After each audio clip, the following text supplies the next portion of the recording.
Yeah, I was happy to see the name of the author because my last name is the same. So Oh, I'm not from IT, but my last name is the same. So I was like, hey, nice.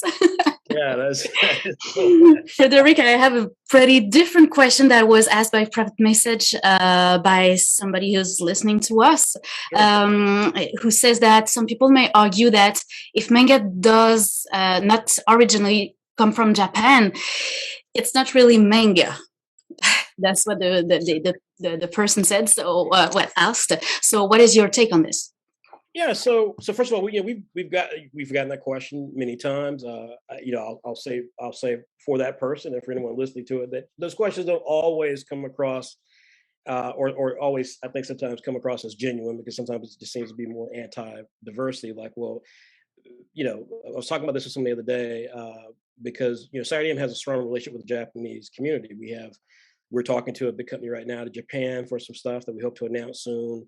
We've done partnerships with Wacom and Celsius, which makes Clip Studio Paint, and Sakura, which makes the markers. These are three of the biggest companies who most of the manga you may read today are, or comic books for that matter, are created by or use the tools of these companies.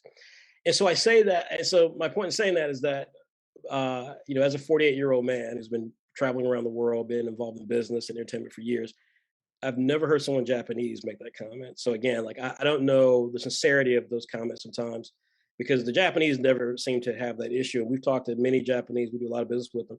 It seems to be more so from people who want to create the idea that manga can only exist the way they want it to exist. And so what I say to that, to then if that person or anyone who has that question wants to have a serious discussion about it, is manga in a lot of ways is very similar to hip hop. Hip hop is a uniquely black thing. It's a unique black American thing. That doesn't mean there aren't people who do hip hop in Canada or the UK. That doesn't mean there aren't people who do hip hop who look like you, Emily, or look like someone different from you and I, right? We just had the Super Bowl, and one of the greatest hip hop artists of all time, Eminem, performed there amongst other luminaries in the hip hop space, all of which were black except for Eminem.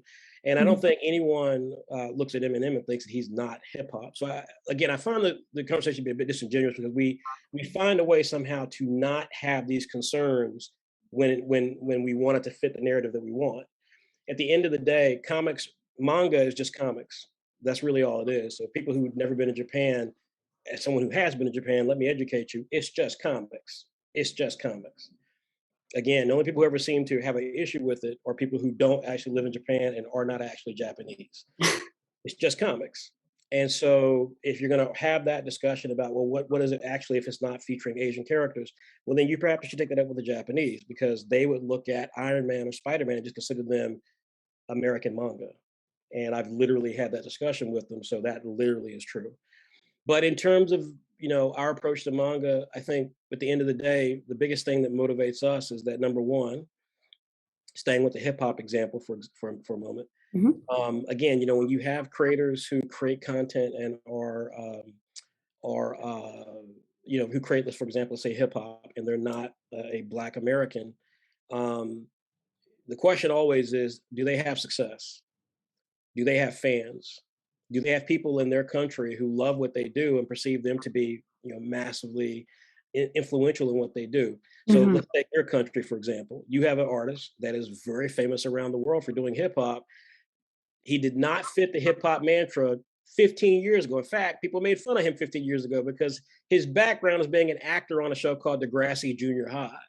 But Drake is now one of the biggest artists in the world. He certainly is regarded as one of the top hip hop artists, but he would not fit any person's definition, especially not of my generation, of being someone who has a hip hop pedigree.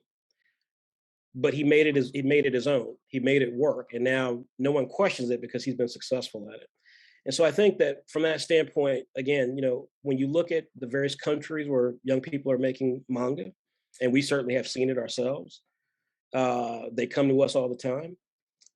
My question is always, well, if a kid comes to me and he makes manga in France, is he not a manga creator? He's got fans there. People are paying to buy his books from Ankama or Gleno or some of the amazing companies there that produce manga. Is it not manga?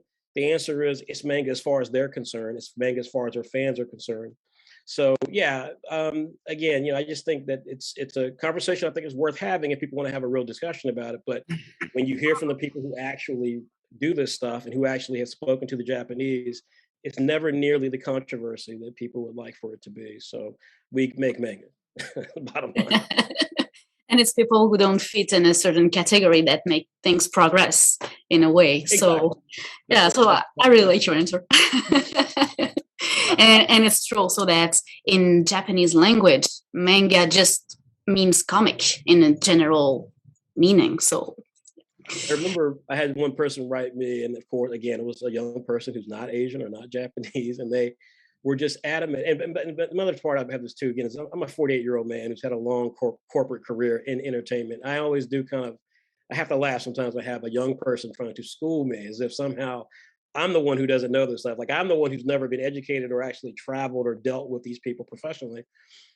They've just read about something maybe on a message board or on Twitter. And I just thought, and he was arguing me, he's like, what would you call Scooby-Doo? I'm like, well, I would call Scooby-Doo, Scooby-Doo, but the Japanese consider it an American anime. And it just blew his mind. It's like, anime, it's not anime, it can't be anime. I'm like, I don't make the rules, man. I'm just telling you what they say. Because I've had those discussions. You go to Japan, ask them what Rick and Morty is. They're going to tell you it's American anime, kids.